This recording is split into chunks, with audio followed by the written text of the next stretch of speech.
by Dr. Juha Kaskinen, Director Finland Future Research Center, University of Turku, Finland, for his keynote address. Dr. Juha.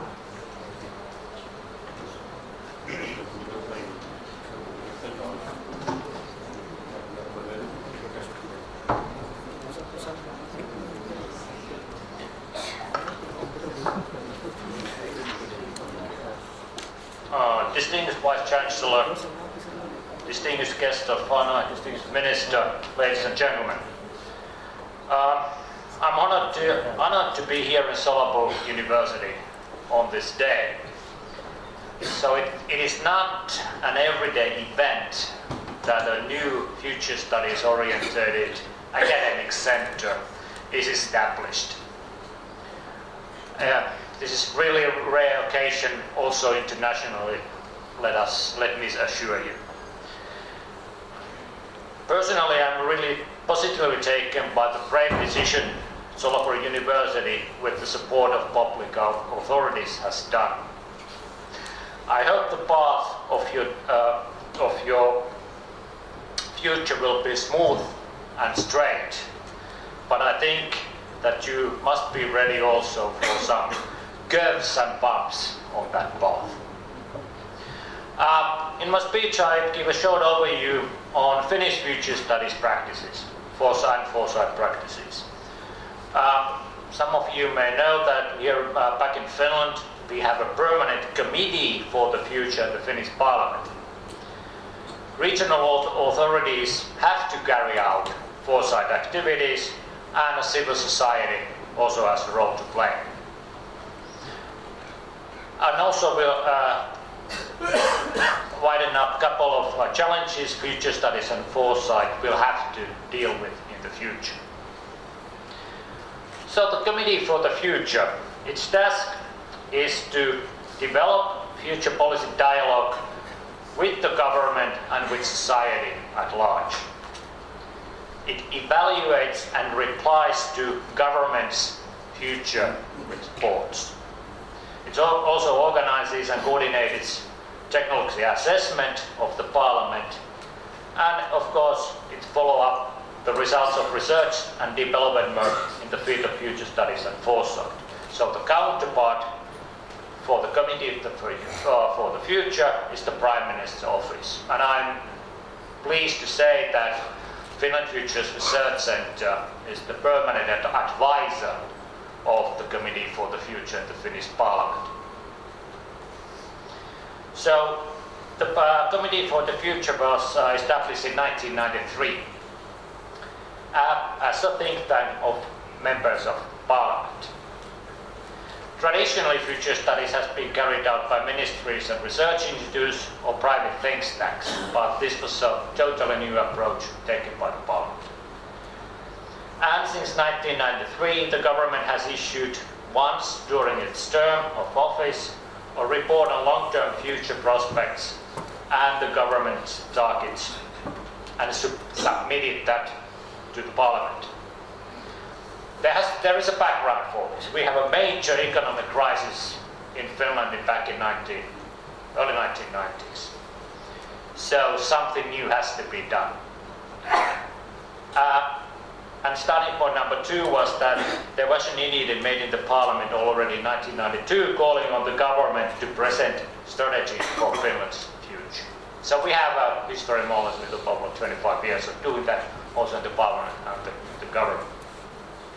So far the Parliament has done 7 government proposal reports, and there is same number of government's reports. So all other projects the committee do are made by its own initiative, and we are part of the center is part of that planning process.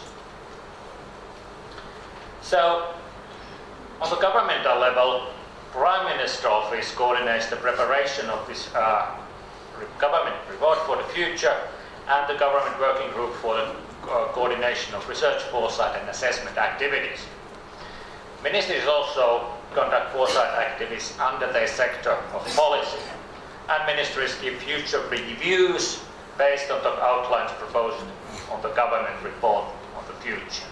And these public authorities use help of different research organizations like us in conducting these surveys and reports and statements. So in the last Futures report in 2013, there was a new feature. So there's a new process, a separate foresight workspace was included in the preparation of the foresight report. So a combination of methods and wide range of stakeholders were introduced. They used workshops, questionnaires, public debate through social media, expert groups, desk research, etc.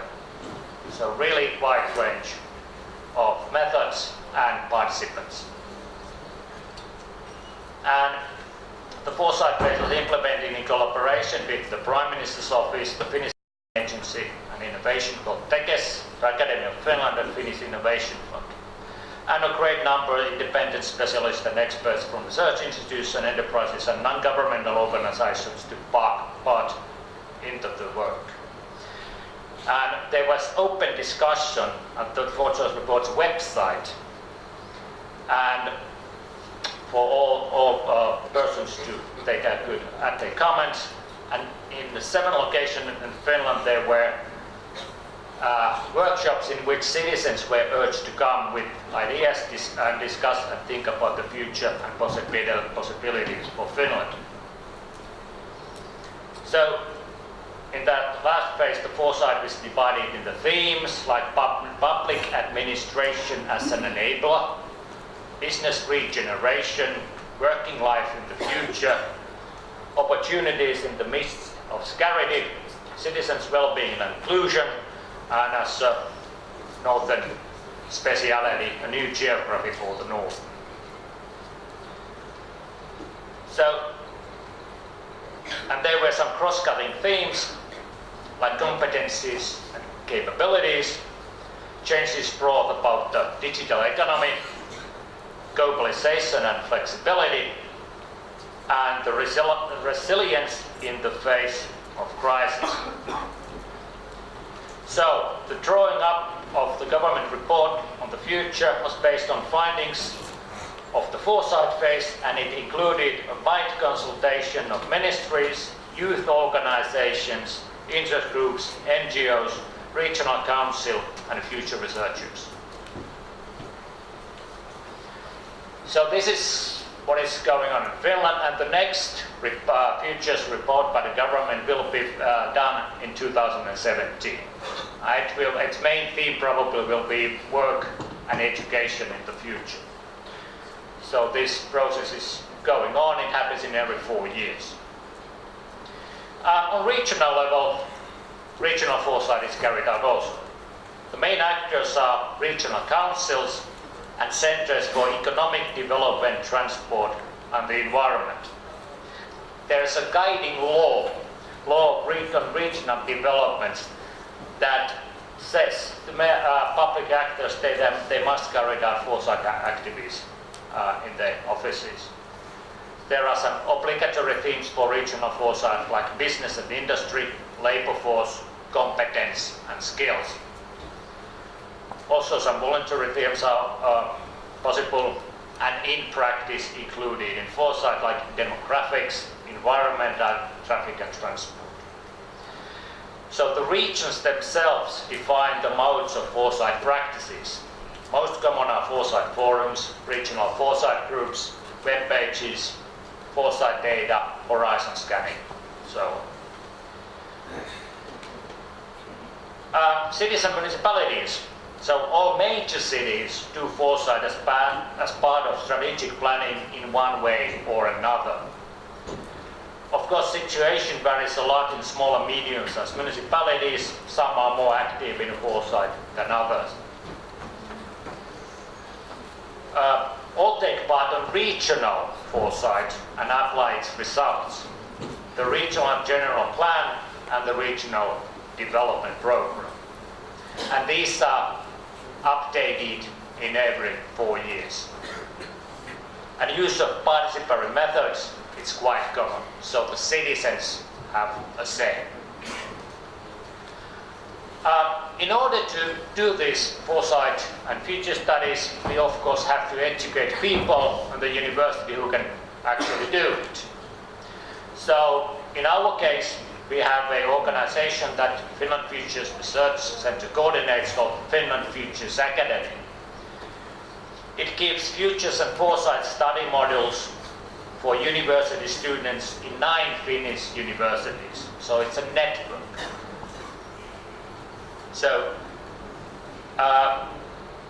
And then there is a thing called open university courses for secondary level students.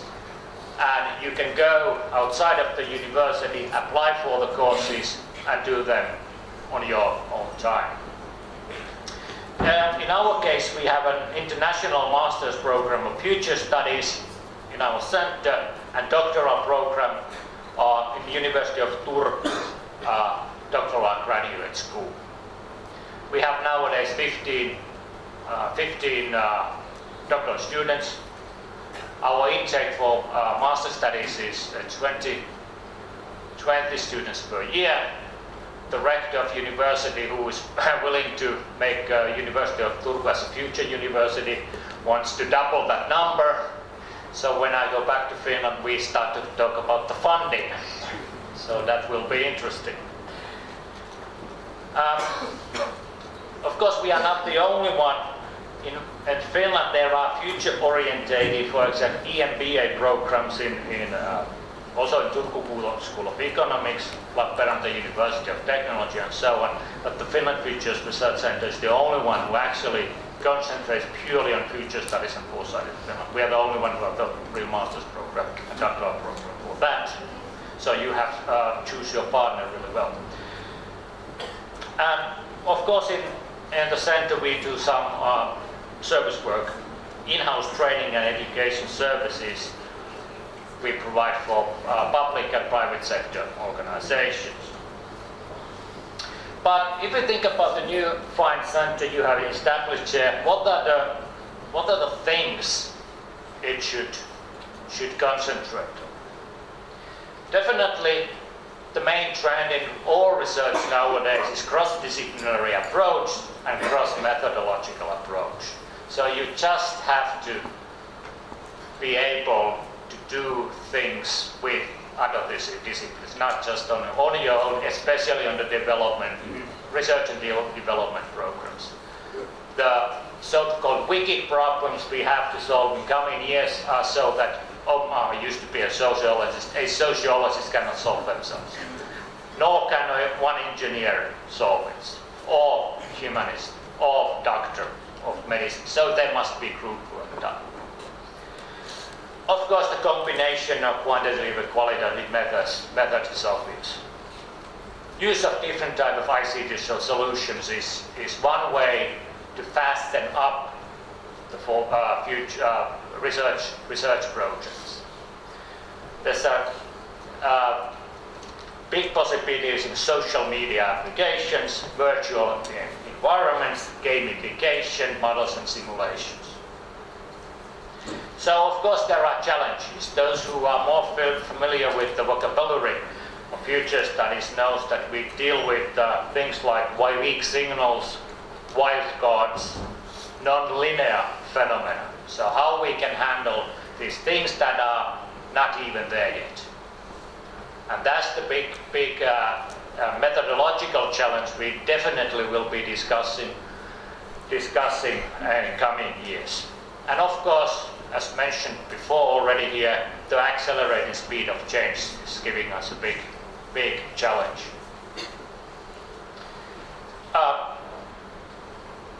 So this sounds that okay, there's a lot of things to do, but as you know, because the world is changing so fast, so I have to just address these things. Another big thing is knowledge management. The sheer amount of data and information in the world is so big, so we just cannot handle them without some new ways to handle the knowledge. we had really nice exercise yesterday here with the staff of School of Social Sciences, and I asked them that, okay, guess how many scientific reports and journals I have to read in a year if I want to be more or less on the top of what is happening in the science in overall, in a sense. So now I'm asking the same questions to you. So guess how many reports, articles, and journals I should read, and those who already know the answer cannot do this. So any idea?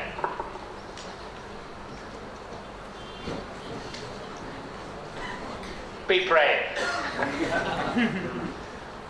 Okay, I'll let you on the hook. So around 18 to 20 million. So what is relevant here? So we really need to have to develop the knowledge management systems. Luckily there are some technological tools that we might be using in data mining, how the new nanobots actually could in a way analyze the data already for you. Then one big challenge is high expectations. So I'm sometimes asked the question, especially from the business side. So, okay, Juha, if we do this foresight exercise, how many more money I will earn next year? So, and I have to say, I don't know, because what we deal with is the alternative futures, and it's up to us to make a desirable future. The future is, the first job is to see what are the alternatives.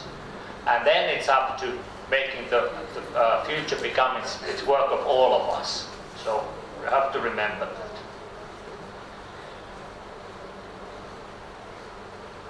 So, honored guest, ladies and gentlemen, I am confident that the establishing Foresight Center in Solapur University will benefit not only the university, but also the city of Solapur, the region, and whole Maharashtra state. Perhaps even the whole India one day. You never can be quite certain about the future. So, on the behalf of University of Turku, Turku School of Economics and Finland Futures Research Center and myself, I hope all the best for Center of Foresight Studies and Solapur University. And if I may quote Humphrey Bogart from a movie called Casablanca, let's say this may be a beginning of a beautiful friendship. Thank you.